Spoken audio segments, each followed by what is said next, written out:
Шымкент қаласында кітап оқитын ұлт жобасының жүзеге асырылу барысында арналған баспасөз конференция өтті. Жобаның мақсаты кітап оқу мәдениетін қалыптастырып, оқуды өмір салтына айналдыру және елімізді әлемнің ең көп кітап оқитын елдерінің қатарына қосу. Қазіргі таңда Шымкент қаласы бойынша 66-нан астам азамат жобаға қатысуда. Оның ішінде оқушылар, студенттер, ұстаздар, ата-аналар мен мемлекеттік қызметкерлер бар.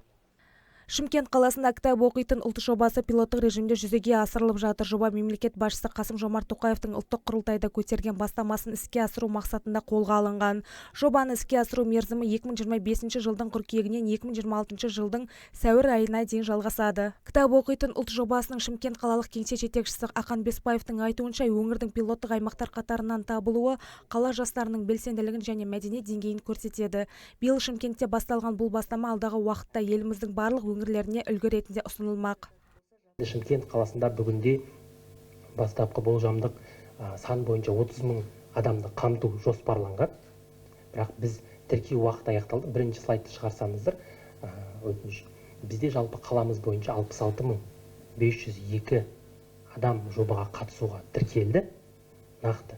Және қазір осы өздеріңіздің алдарыңызда тұрған кітап оқитын мектеп, кітап оқитын колледж, кітап оқитын университет, кітап оқитын педагог, кітап оқитын әулет және кітап оқитын мемлекеттік қызметкер.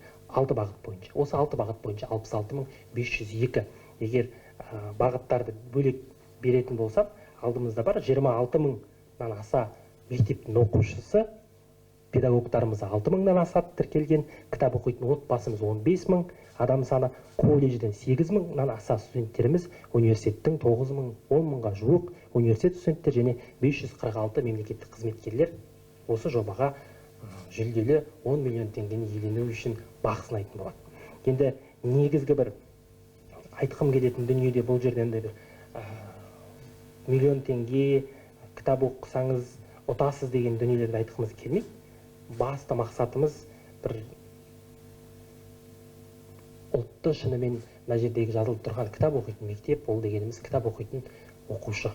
Кітап оқитын колледж дегеніміз, ол дегеніміз кітап оқитын жас.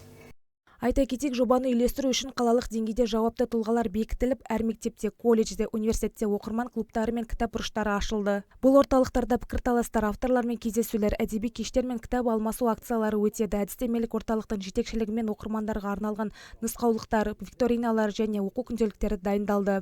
Кітап оқитын ұлт жобасы елімізде оқу мәдениетін дамытуға және қоғамды рухани байытуға бағытталған маңызды бастама болып табылады.